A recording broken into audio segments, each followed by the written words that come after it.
Hi hello guys, ഈ മാസത്തെ ഹരിതകർമ്മ സേനയ്ക്ക് നമ്മുടെ വീട്ടിൽ നിന്ന് കൊടുക്കുന്ന പ്ലാസ്റ്റിക്കുകൾ കുറവായിരിക്കും. ബിക്കോസ് ഇന്ന് നമ്മൾ കുറേ മരയ്ക്ക് ഒന്ന് പൊതിഞ്ഞ് കെട്ടാൻ പോകാട്ടോ. കുറച്ച് ദിവസമായിട്ട് ഇവിടെ നല്ല മഴയായതുകൊണ്ട് നമ്മൾ നമ്മുടെ ടെറസിന്റെ മേളിലൊന്നും കയറാറില്ലായിരുന്നേ.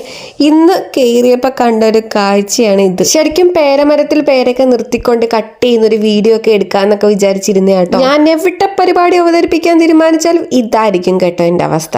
ഇനി എന്താ പറഞ്ഞിട്ട് കാര്യം, മൊത്തത്തിൽ തളരരുത് രാമൻകുട്ടി. എന്നോടാ അവന്മാരുടെ കളി. ഞാൻ മൊത്തത്തിൽ അങ്ങ് പൊതിഞ്ഞു കെട്ടി. നമ്മുടെ കയ്യിലുണ്ടായിരുന്ന പ്ലാസ്റ്റിക് കവറൊക്കെ അറഞ്ചം മുറിഞ്ഞ് 2, 3 ഒക്കെ വെച്ച് ഞാൻ കെട്ടുന്നുണ്ട്. കുറെ എണ്ണയൊക്കെ അങ്ങ് ചെറുതായിരുന്നേ, ഞാൻ വലുതിന് മാത്രമേ കവർ കെട്ടിയിടുന്നുള്ളേ. അങ്ങനെ ഒരു വിധത്തിൽ ഞാൻ നമ്മുടെ കയ്യിലുണ്ടെന്ന കവറെല്ലാം നമ്മുടെ പേരമരത്തിൽ സെറ്റ് ചെയ്തിട്ടുണ്ട്. പിന്നീട് എൻ്റെ അടുത്ത ലക്ഷ്യം നമ്മുടെ വാതിക്കെ നിൽക്കുന്ന സപ്പോട്ട മരമാണ്. ഇതിൽ ഞാൻ പ്ലാസ്റ്റിക് ഒന്നും ഇട്ട് കെട്ടാൻ പോയില്ല, ബിക്കോസ് നമ്മുടെ കയ്യിൽ അതിനും മാത്രമുള്ള പ്ലാസ്റ്റിക് ഒന്നും ഇല്ലായിരുന്നു. ഉള്ളതെല്ലാം പേരമരത്തെ കെട്ടി. പിന്നെ ഇതിനകത്ത് നല്ല വിളഞ്ഞത് നോക്കി ഞാൻ പറിച്ചെടുക്കുവാണ്. നമ്മൾ രാവിലെ എഴുന്നേൽക്കുമ്പോൾ അതേ താഴത്തെ ഈ വവ്വാലോ കിളികളോ എന്തൊക്കെ കടിച്ചിട്ടിട്ടാണ് ഈ സപ്പോട്ട കാണാറുള്ളത്.